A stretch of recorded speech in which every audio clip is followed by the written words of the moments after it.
In this video, I'm going to take an in-depth look back at Terminator 3, Rise of the Machines. Let's get started. Released in 2003, Terminator 3 was directed by Jonathan Mostow. The story begins several years after the events of Terminator 2, as John Connor works odd jobs and lives off the grid as a drifter. Meanwhile, a female Terminator arrives from the future, programmed not just to kill Connor, but his future lieutenants. Once again, the Resistance send a T-101 model Terminator back to protect John and his future wife, Catherine Brewster.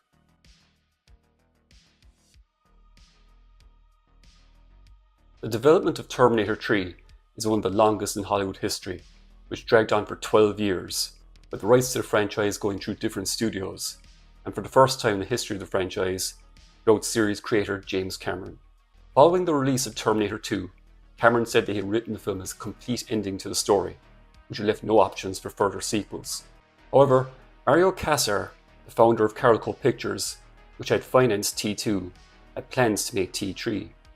These plans were delayed when Carolco, after a string of box office flops in the early to mid-90s, filed for bankruptcy. 20th Century Fox stepped in and offered to buy Carolco's assets for $50 million, but were outbid by Canal+, which sparked a bidding war that dragged on for a few years, with the complicated rights to the Terminator franchise being auctioned separately by the US bankruptcy court.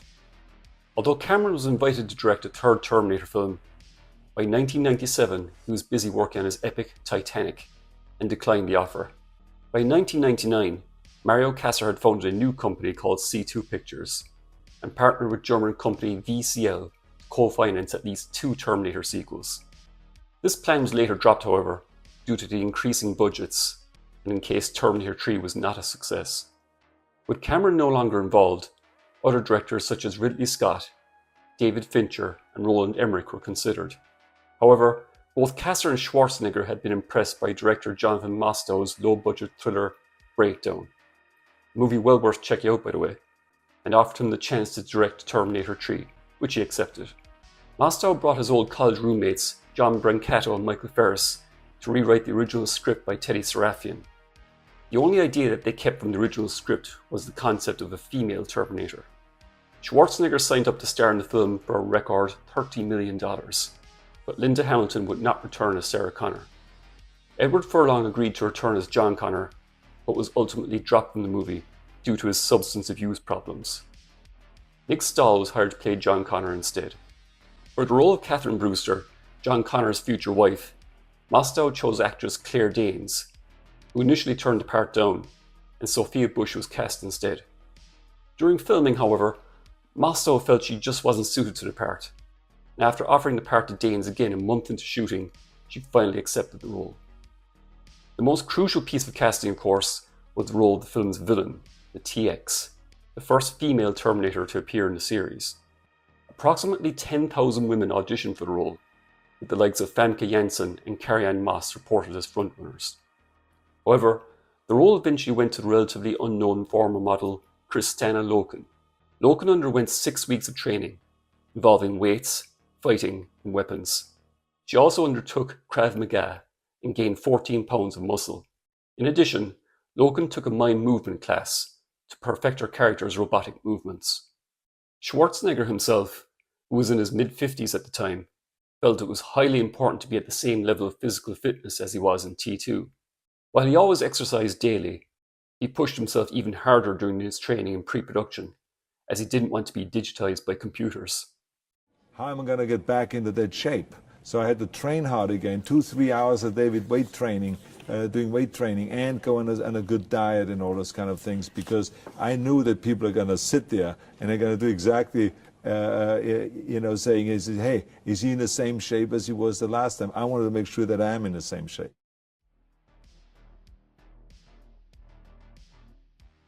So the movie begins with John Connor as a drifter going from place to place, doing odd jobs, and staying off the grid by having no phone or online presence of any kind.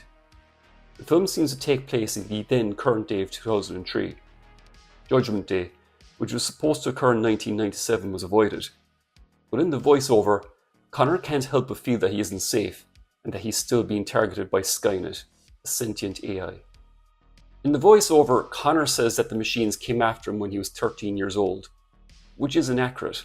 Terminator 2 takes place 10 years after the original film, around the year 1995, despite the film being released in 1991. So yeah, I'm curious as to how they could have made such an error. Elsewhere, a female Terminator arrives from the future, the TX. After killing a young woman and taking her car and clothes, it sets about finding several targets besides John Connor and kills them. The idea that Skynet would send, or would be able to send, an even more advanced Terminator like the TX raises some interesting questions regarding the time travel mechanics that these movies use. It's stated quite clearly at the beginning of T2 that Skynet sent back two Terminators, one to 1984 to kill Sarah, and the other back to the mid-90s to kill John. In fairness, this was told from the perspective of an elder Sarah, who lived to a grand old age. The events of T2 seems to have altered the timeline. We later learn in this movie that the heroes destroying Cyberdyne T2 only managed to delay Judgment Day. The original ending of T2 showed that the war was averted and that the story was told from Sarah's point of view in old age. But that was not part of the original theatrical release, so therefore was not canon. So all things considered, I guess it gives the filmmakers leeway to make some changes. As to why Skynet would choose a female Terminator, there seems to be no story reason to do so, other than the fact that the writers wanted one, just to shake things up a bit, and possibly add a bit of sex appeal to the movie. Speaking of sex appeal, after the TX acquires clothes by killing a young woman and taking her car, she gets pulled over by a cop for speeding. It's here where the TX deploys some of its most deadly weapons: inflatable tits. Lady, have you any idea how fast you were going? Let me see your license and registration. I like your gun. Again, there's no story reason as to why the TX would do this. It could kill this cop instantly without resorting to this kind of distraction. So is this scene gratuitous? Yes. Am I complaining? No. Meanwhile, a T-101 model Terminator arrives from the future and sets about acquiring clothing at a strip bar. Despite Arnie being 56 at this point, it's incredible that the guy was clearly in terrific shape. Schwarzenegger had put on some weight over the previous years, but put in the work to lose it. Some critics actually thought that CGI had been used, but this simply wasn't the case, as Jonathan Mostow says in his audio commentary. You know, the most important thing in this scene is that Arnold looked fantastic. And a lot of people said, boy, what was the special effect you used to make Arnold look so great in this scene? And I said, it's a very ancient technique. It's called working out. And you only have to do it about 2 or 3 hours a day for about 6 months in a row. So the Terminator ends up acquiring clothing at a strip bar during Ladies' Night, in a very broadly comedic scene. Some would say too comedic, especially compared to the first two films. It's interesting how the Terminator acquires clothes scene sets the tone for these movies. In the first film, it's extremely dark and horrific, as the Terminator murders some punks in a very gruesome fashion. In the second, it's another violent scene, but non-lethal. Here in T3, the Terminator doesn't beat anyone up, which is probably because the lighter rating this movie had, compared to the first two movies. I know some people hate the Elton John shades joke here, but I think it's really funny. When you consider the dark ending this movie is heading towards, I think this kind of comedy is more forgivable, as on first watch, it misleads the audience into thinking everything is going to turn out fine, and have a happy ending. More on that later. We're then introduced to Catherine Brewster, as she's shopping with her fiancé. We learn that Brewster is the daughter of General Brewster, who is supervising the development of Skynet for cyber research systems. Here, Skynet is depicted as an artificial intelligence designed to protect computer systems from malicious software. Like I said in my T2 review, it's interesting that despite the age of these movies, the theme of artificial intelligence is so relevant now. This movie in particular deals with the military using AI to defeat any threats to their infrastructure. It's both scary and exciting that AI is so commonplace. We have AI programs doing creative writing, solving equations, and even generating AI presenters and short films. They haven't declared war on us. Yet. After being injured in a bike accident, John Connor seeks medication, but wanting to avoid hospitals, breaks into an animal shelter instead. Kate Brewster, who works at the shelter, arrives, and manages to confine John in a cage.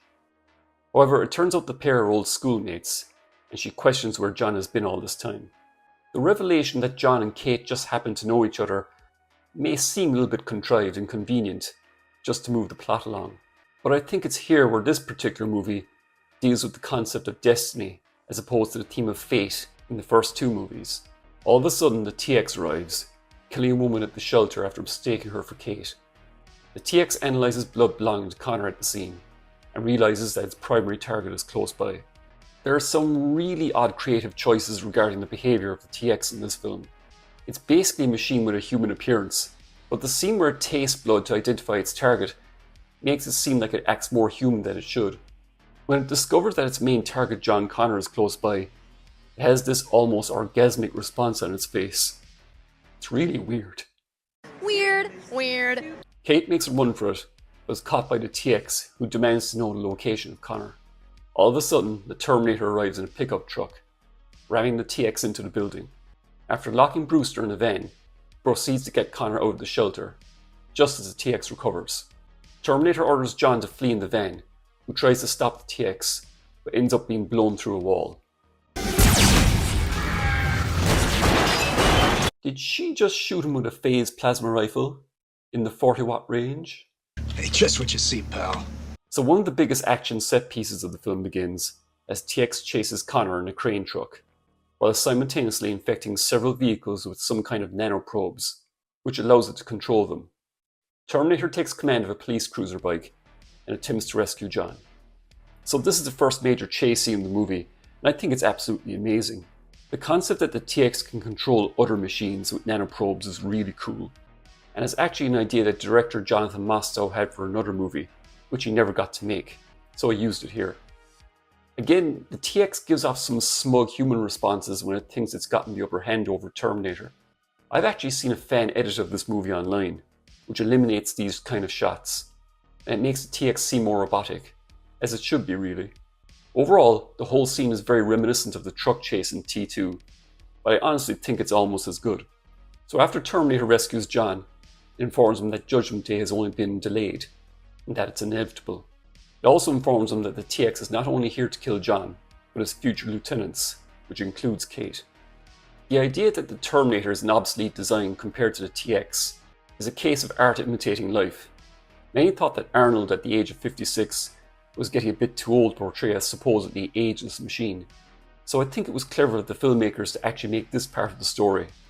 The Terminator may be an obsolete design, but still very effective, just like Arnie himself. Meanwhile, the TX murders Kate's fiancé, takes on his appearance, and joins several police officers to help him find John. Despite this movie getting criticism for being too light-hearted and comedic, it's interesting how scary and violent it actually is at times. Kate's fiancé is killed off screen, but I think it's often more horrific when it's left up to the imagination of what happened as opposed to showing the gory details. Again, this was a case of the film working around its lower rating, but it's very effective. So the Terminator stops at a gas station and stocks up on supplies. Suspiciously, credit cards are not being accepted at the station as we get more evidence that there is something wrong with the global computer network. The Terminator also helps itself to a new set of shades. When it looks like he's not going to pay for the supplies, the store clerk gets something he wasn't quite expecting. Talk to the hand. This is another comedic scene that gets a lot of criticism, and in fairness it is a bit over the top, but Schwarzenegger is such a gifted comedian that he gets away with it, I think. The whole talk to the hand phrase, I believe, was originated in the movie Clueless in 1995, but it's been used in lots of movies and shows since then. So the Terminator takes John and Kate to a cemetery, where it reveals that a cache of weapons had been placed there by Sarah Connor, who has by now died of leukemia. Some fans rejected this film because they didn't like the idea of Sarah Connor being killed off screen. However, I do think it was necessary, as this movie is really about John Connor finally accepting his destiny, and I think the only way he could really do that is if he came to this acceptance on his own, without being influenced by Sarah. All of a sudden, a SWAT team arrives, and Kate makes a run for it. Earl Bowen appears as Dr. Silverman from the previous movies, in a fun cameo. So this is basically fan service having this character back again, but I think it's fun, and I think it's satisfying to see Silverman finally get his comeuppance after being such an insensitive asshole in the first two movies. Meanwhile, the TX overhears from the police it's travelling with that Connor has been located at the cemetery, and proceeds to kill the two men in rather grisly fashion. Terminator manages to put John in a coffin, and proceeds to suppress the SWAT team with machine gun fire.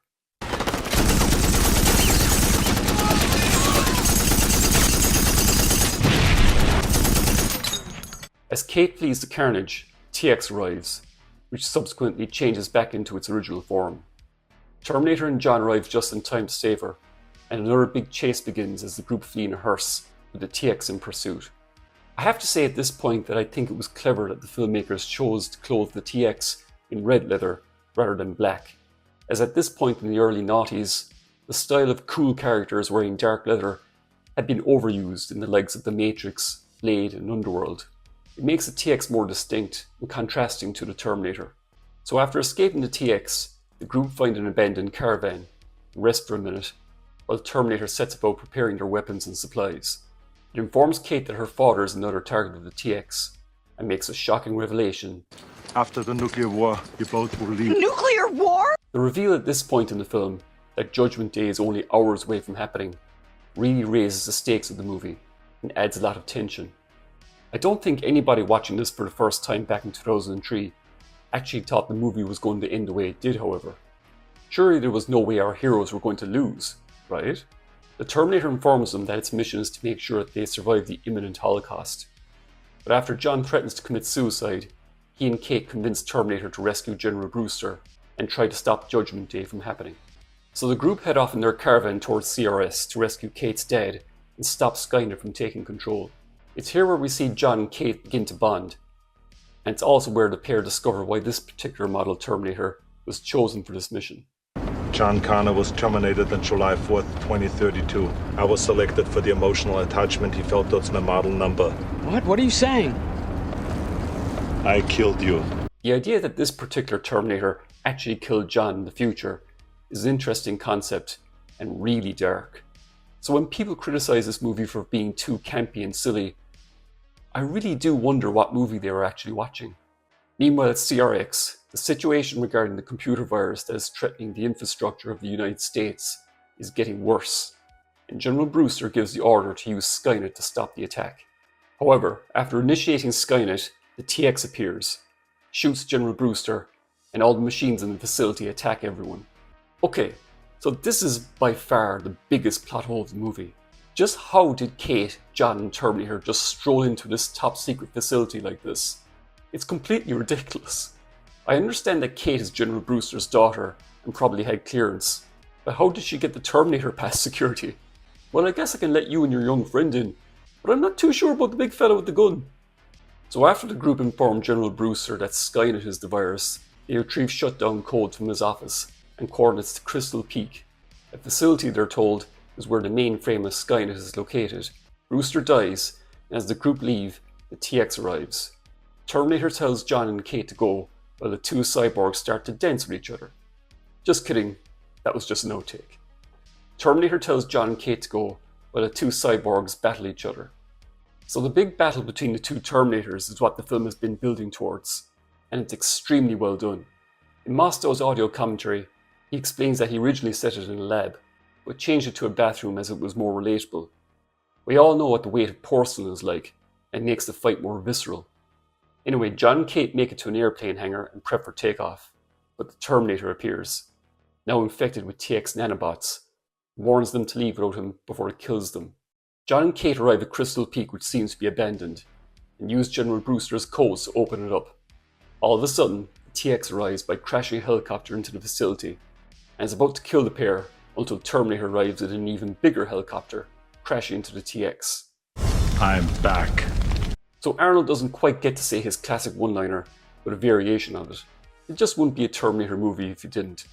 John and Kate escape into the facility, while Terminator finally finishes off the TX by detonating its one remaining hydrogen fuel cell in its mouth, destroying both machines. It's interesting how that despite the criticism that this film received at the time for being unoriginal, the way Terminator finally destroys a TX is pretty much copied exactly 16 years later in 2019's Terminator Dark Fate. So in the final scenes, John and Kate make it down to the bottom of the facility, prepared to use explosives to destroy Skynet's mainframe, only to make a shocking discovery. There is no mainframe or system core.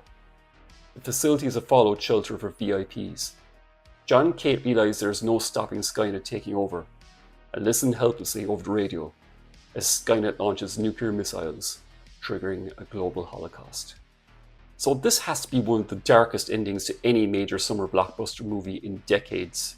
To end this film with the heroes essentially failing and billions of people dying in a nuclear war. I'm still amazed that the producers of this movie had the balls to go there. It really could have cost this movie millions in lost revenue, as it could have been too depressing for audiences. At the same time, I think this is the only way the movie could end. This movie is really about John Connor facing his destiny and not running from it anymore. It may go against the no faith theme that we got in the first two movies, and some say it makes the hero's efforts to destroy Skynet in T2 irrelevant. But I have to disagree. They bought the world several more years of relative peace before the inevitable happened. In a final voiceover, John finally realizes that the Terminator always knew there was no stopping Skynet, and fulfilled its mission by making sure he and Kate survived to lead the coming war against the machines.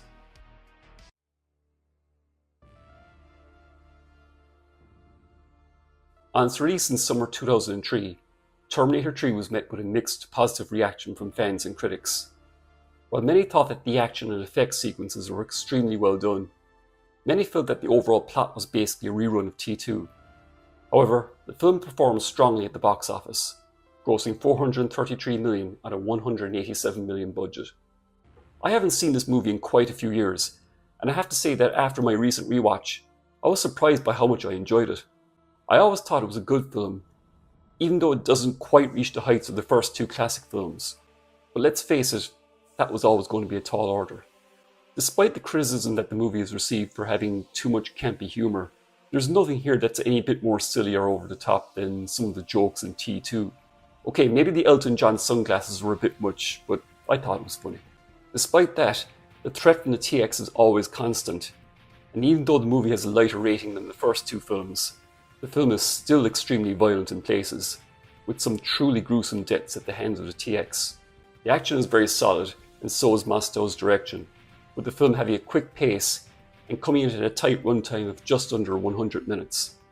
It doesn't outstay its welcome like a lot of today's blockbusters. I do think the movie could have used another editing pass to eliminate some of the more uncharacteristic humour and responses from the TX. As I said before, I have seen a fan edit of this movie online that eliminates some of these shots and actually makes the TX responsible for uploading the Skynet virus worldwide.